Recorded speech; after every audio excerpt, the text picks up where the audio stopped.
Ukoliko ste rođeni na selu, možda se sjećate da su vaši roditelji ili pak djedovi i bake povremeno išli u šumu kako bi donijeli crnu, rahlu, plodnu zemlju, kako bi njome obogatili tlo na kojemu će zasaditi povrće, koju voćku ili možda cvijeće. U šumi, ali i u prirodi općenito, lišće na jesen pada na tlo, trune i pretvara se u prirodni kompost, to jest hranjivo za tlo koje omogućuje da život u šumi neprestano buja. Istovremeno to lišće tlu čuva vlažnost i tako se između drveća i biljaka te tla odvija svojevrsni krug života. Tlo hrani biljke, a one mu vraćaju lišćem, plodovima i granjem koje truli i hrani tlo. Taj prirodni proces možete imitirati i sami, bilo da imate okućnicu sa vrtom ili pak bilje ili kakvo povrće koje želite uzgojiti na balkonu nekog 7. sprata. Sve potrebne sastojke vi i vaša obitelj onako proizvedete svakog dana u obliku biljnih ostataka.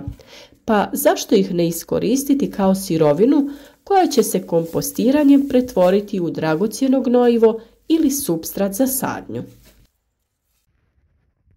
Šta je dakle kompostiranje? Kompostiranje je istovremeno jedan od najjednostavnijih, ali i najkorisnijih elemenata vrtlarstva. Ukratko, radi se o pripremi komposta prirodnim procesima razlaganja organskog materijala sa ciljem stvaranja domaćeg ekološkog hranjiva. U današnjem videu ćemo govoriti o tome kako možete krenuti sa kompostiranjem, ovisno o tome gdje i kako živite i kakav vrt zapravo želite. Ako imate vrt gdje možete saditi, izrada domaćeg komposta definitivno će pomoći da ga održavate zdravim i snažnim.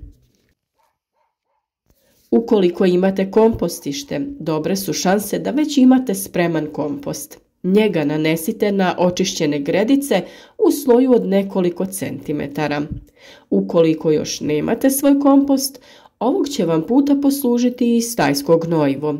Nakon što grabrema rasporedite kompost ili stajnjak, na njega nanesite dobar sloj slame. Ostatak posla do proljeća će umjesto vas odraditi snijeg, kiša i hladnoća. Tada ćete ispod slame pronaći sloj komposta i vaše će gredice odmah biti spremne za sadnju povrća, cvijeća ili nekog drugog bilja. A kad bilje nikne, okružite ga slamom kako bi ona i dalje u tlu čuvala vlagu.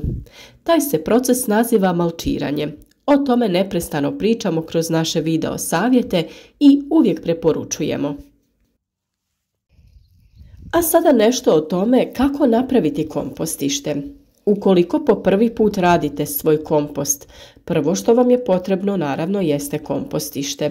I da, ono zaista može biti tek hrpa biljnih ostataka u zabačenom kutku vašeg vrta. No mnogo je elegantnije napraviti vlastito kompostište. Osim što će vam vrt tako biti uredniji, sam proces kompostiranja biti će u potpunosti u vašoj kontroli, a i rezultati će biti bolji.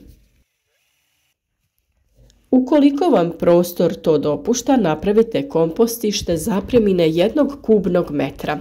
Zamislite kocku koje su sve stranice duge po 1 metar, bez da ima dno i pokrovnu stranicu.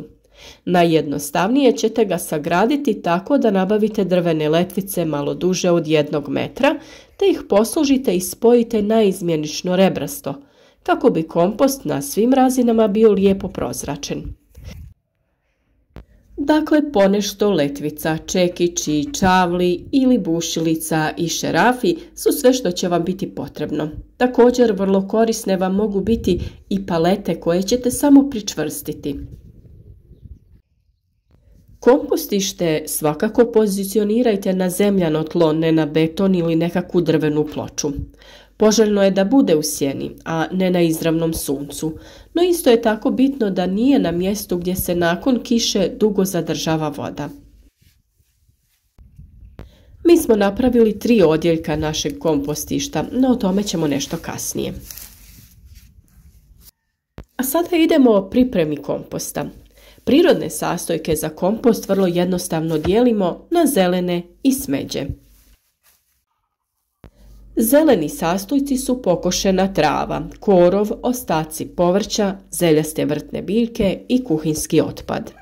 Dok su smeđi sastojci granje, korijenje, karton, novinski papir, suho lišće i slama. Ključ pripreme dobrog komposta međusobni je omjer zelenih, to jest vlažnih, te smeđih, to jest suhih sastojaka. Zeleni sastojci u kompost donose dušik, a smeđi ugljik. Omjer koji se preporučuje je 3:1 ili 2:1 u korist smeđih sastojaka. Važno je naime da kompost bude optimalno vlažan. Ukoliko je previše vlažan, dodajte mu smeđih sastojaka. Ukoliko je suh, dodajte mu zelenih sastojaka ili vode. Priprema sastojaka za kompost veoma je jednostavna, a jedno od najbitnijih pravila je da usitnite sve što se može, bilo rukama, bilo vrtnim škarama, jer grane i neki krupniji sastojci dosta dugo se onda razgrađuju. I tako, sada imate kompostište i punite ga sa sastojcima. Ukoliko ga iz dana u dan punite sastojcima, dovoljno ga je prozračivati tek povremeno. Uzmite vile, lopatu ili neki štap i jednostavno promješajte masu. Sada tu u priču dolazi kompostište sa pregradama kakve smo mi napravili od paleta. Kada je sadržaj u prvoj kocki na pola razgrađen, prebacuje se u sredinu, kako bi se u prvu kocku dodavali novi sastojci. Kasnije, nakon što je kompost u srednjoj kocki spreman, prerađen, prebacuje se u zadnju kocku iz koje se po potrebi koristi. Ponovno se iz prve prebacuje u srednju u polovini procesa, kako bi se prva kocka oslobodila za nove ostatke biljaka. Na taj način uvijek imate kompost u 3 različita stadija i uvijek imate dio komposta koji je spreman za korištenje. Ako odjednom dosta napunite kompostište, njega je važno što češće prozračivati, pa i zalijevati tokom sušnih razdoblja. Prozračivanjem ne samo da ćete odbiti nepozvane goste poput miševa, već ćete dovođenjem kisika doprinijeti razvoju zdrave kulture mikroorganizama, a time i bržoj i kvalitetnijoj razgradnji sastojaka.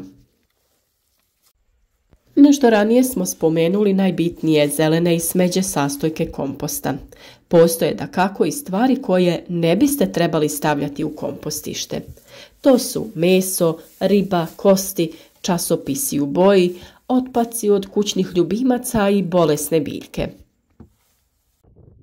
A kada se radi o kuhinskom otpadu, evo koji smijete stavljati u kompost. Ljuske jaja, ostaci voća i povrća, vrećice čaja, talog od kafe, neobojeni novinski papir i karton. Jedan od najdragocjenijih sastojaka komposta tako je i stajski gnoj. Stajnjak je poželjan sastojak svakog komposta jer će ubrzati biološku razgradnju komposta. Ukoliko ga nemate, slobodno u kompost povremeno umješajte čistu zemlju iz šume ili obližnje livade. Sve je to lijepo i dobro, ali će reći neki od vas koji živite u zgradi i nemate vrt u kojem biste mogli napraviti kompostište. Ukoliko već imate mali vrt na balkonu ili ga tek planirate napraviti, onda možete napraviti i svoj kompost. Ono što će vam trebati je nekakav koš ili kanta sa zapreminom od oko 75 litara. Bitno je da na poklopcu ima otvor ili rupice, baš kao i pri dnu, zbog prozračivanja. Sve ostalo je isto kao u vrtu. Brinite o vlazi, sastojke izlomite na što manje dijelove i povremeno pomiješajte cijeli sadržaj. I slobodno povremeno u parku uzmite ponešto lišća, pokošene trave ili grančice. Kompost će vam biti zahvalan. I za kraj ponovimo gradivo. Kvalitetan kompost trebao bi biti temelj svakog kvalitetnog vrta. On će poboljšati plodnost tla, spriječiti njegovo zbijanje te blagotvorno utjecati na zdravlje biljaka. I što je isto tako vrlo bitno i što ste mogli naučiti iz ovog videa, kompostiranje je vrlo jednostavno, a vaš će vam prvi paradajz na njemu biti nevjerovatno zahvalan. Često ste mogli čuti da kažemo da je dobro uhranjena biljka zdrava i otporna biljka, a kompostiranje će vam upravo u tome pomoći. Pratite redovno naše savjete kako bi vaša avantura vrtlarenja bila što uspješnija i naš trud nagradite sa lajkom, pišite nam vaša iskustva u komentarima i uživajte u zdravim biljkama s nama.